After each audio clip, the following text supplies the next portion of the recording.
नमस्कार दोस्तों, आपका एक बार पुनः स्वागत है। आज का जो टॉपिक है रेपो रेट।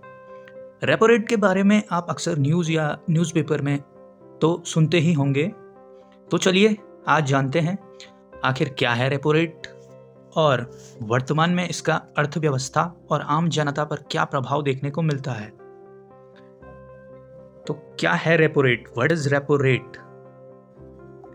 आसान शब्दों में कहें तो रेपो रेट का मतलब होता है कि रिजर्व बैंक द्वारा अन्य बैंकों को दिए जाने वाला कर्ज की दर। इस चार्ज से अपने ग्राहकों को लोन प्रदान करता है। रेपो रेट कम होने का अर्थ है कि कस्टमर को कम ब्याज दर पर होम लोन और व्हीकल लोन जैसे लोन प्राप्त होना। ये तो हुआ रेपो रेट। अब रिवर्स रेपो रेट क्या है? रिवर्स रेपो रेट यह वह दर होती है जिस पर बैंकों को उनकी ओर से आरबीआई में जमा धन पर ब्याज मिलता है। रिवर्स रेपो रेट बाजारों में कैश लिक्विडिटी को नियंत्रित करने में काम आता है। मार्केट में जब भी बहुत ज़्यादा कैश दिखाई देता है तो आरबीआई रिवर्स रेपो रेट को बढ़ा देता है। इससे बैंक ज़्यादा से ज़्यादा कमाने के लिए अपनी रकम उसके पास जमा कर देता। अब बात करते हैं आरबीआई की तरफ से रेपो रेट में बढ़ोतरी के बारे में। हाल ही में भारतीय रिजर्व बैंक आरबीआई ने मौद्रिक समीक्षा समिति एमपीसी की बैठक के बाद रेपो रेट में 25 आधार अंकों की बढ़ोतरी कर दी है। इस निर्णय के बाद रेपो रेट 6.25% से बढ़कर 6.50% हो गया है। इसके अलावा अगले वित्त वर्ष के लिए सकल घरेलू उत्पाद की वृद्धि दर 6.4% रहने का अनुमान लगाया है।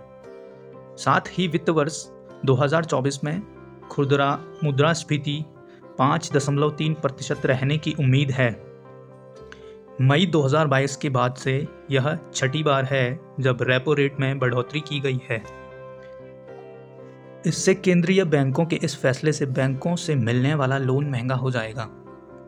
इसके अलावा होम, कार लोन व पर्सनल लोन की ईएमआई भी बढ़ेगी। Marginal cost of funds based lending rates MCLR जो बैंकों के लोन पोर्टफोलियो का 49.2% है, में भी बढ़ोतरी की उम्मीद है। बढ़ोतरी से देश में मुद्रास्फीति को कम करने में मदद मिलेगी।